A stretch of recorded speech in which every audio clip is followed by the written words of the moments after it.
So a few months ago, my 22-year-old son came to me and he said, "Mom, I know how to stave off the impending recession.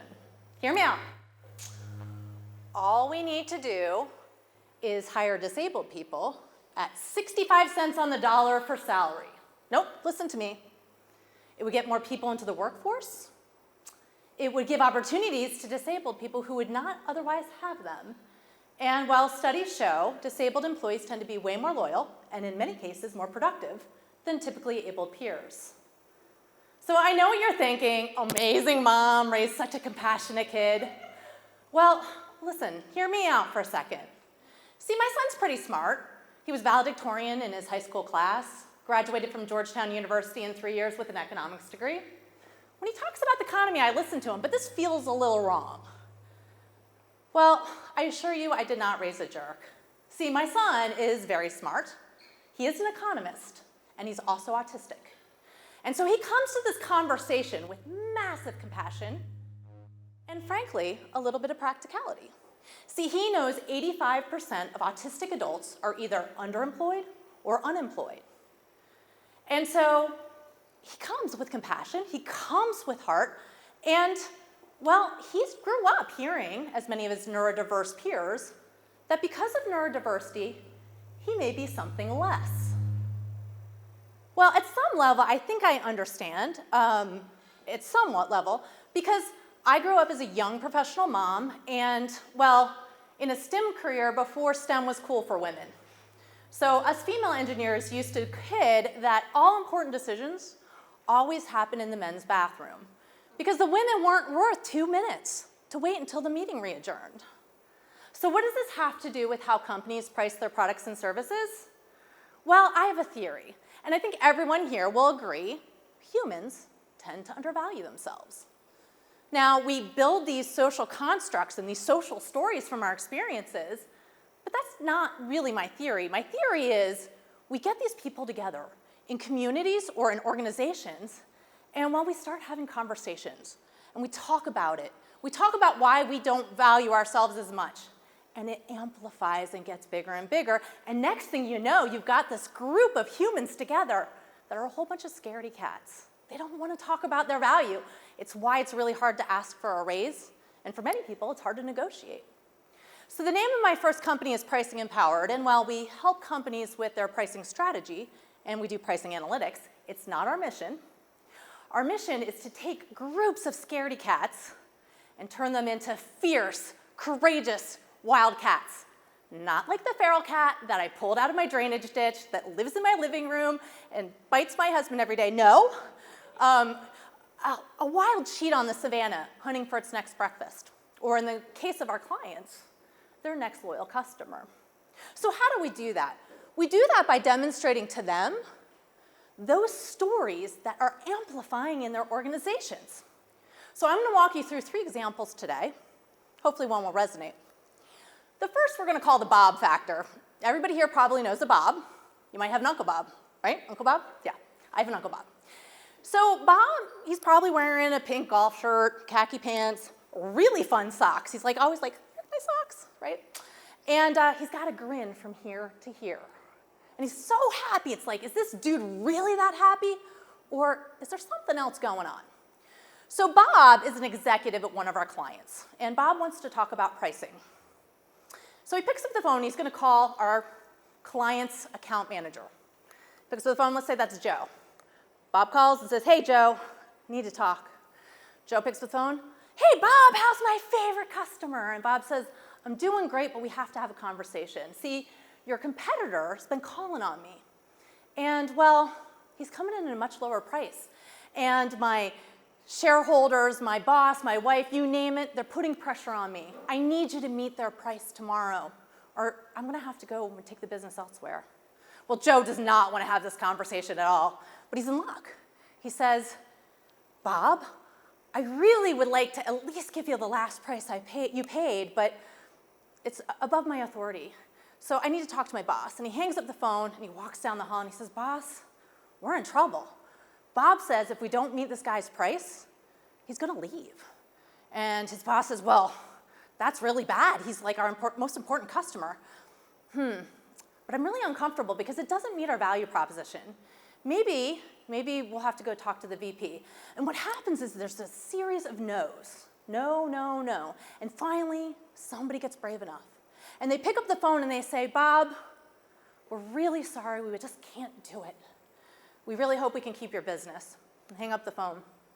And they all have this uncomfortable silence while they wait to see if Bob sends in the next order. Fast forward a week later, there's a customer appreciation event, a golf outing. Bob comes in and there's the president of the company. Says, President, how are you? Good to see you. Hey, Bob, how's our favorite customer? Got a problem. See, last week I talked to your team, and well, your competitor's been calling on us, and their price is much lower. And I'm trying to stave off my shareholders, my boss, my wife, you name it. I don't have much longer. Can you just for the next order meet the price? And the president does the math in his head and says, it's not going to cost the company too much money. Get a little customer goodwill. And he says, you know what, Bob, let's make it happen. What happened there was not transactional, even though the president thought it was. What happened there was the president undermined the hard work of an organization working through social constructs on value. It was not a transactional event. So that's the first example. The second example, we're going to call the Lester factor. Lester, super smart guy, really, really smart. Never worked in sales and marketing or finance. Somehow or another found himself in pricing. Probably went to MIT, definitely named something like Lester, which is so weird, but I swear it's true. And well, half of you are thinking about a guy in a short sleeve dress shirt with big glasses, the other half in a tie-dye and sandals because he can go to work looking that way because no one cares because he's so smart. You're all right. So the Lester factor is, at some point somebody said, Lester, you're so smart. We need to build a pricing model. And so we don't usually do pricing with you, but because you're so smart, can you do that? And you know what? Lester does it, and it kind of works. Like the company grows, it becomes profitable, got lots of sales. So why would you ever mess with Lester's model? Well, here's the thing. It's a shocker. 100% of the business any company ever wins was at or below what a customer would be willing to pay. Because if it was above, they never would have purchased. So in all probability, and I would say very, very likely, some of the business that Lester's model generated a win was below what it could have been. So ignoring the ability to go above Lester's model, it's just plain lazy, to be honest. And it doesn't just constrain the company that uses Lester's model. It constrains entire industries because competitors are looking at pricing, right? They're benchmarking, so are the customers, and so everybody is a little bit less than they could be. Now, the last factor I'm going to talk about is the Cheryl factor. I love Cheryl, kind of a pioneer for women, super, super kind. She knows the names of every single one of her customers' kids, and Cheryl knows her way around the company. If something needs to get done, call Cheryl. CRM, ERP, you name it, she's going to get it done. Well, Cheryl factor comes in when the Bob factor fails. So let's say during that golf outing or customer appreciation event, president says, you know what, Bob? Wish I could help you, but I got to go with my team on this one. So Bob's thinking, yeah, that was probably the right call. Sends in the order, gets his invoice, and he calls Cheryl, and he says, Cheryl, how's it going? Cheryl says, hey, Bob, how's my favorite customer? And he says, I'm great, but there was a communication breakdown. See, Joe told me he'd like to give me the last price I paid, and, well, this isn't it. Cheryl says, oh, no, I am so sorry. I'll fix that and send you a new invoice. And so you think big companies don't do these things, big sophisticated companies today? You're wrong. It happens every single day. So clearly there's opportunity to get things a little bit better. But I would say it's not just opportunity because right now things are changing. You may have heard of this little thing called AI. AI is affecting pricing as much as anything else right now.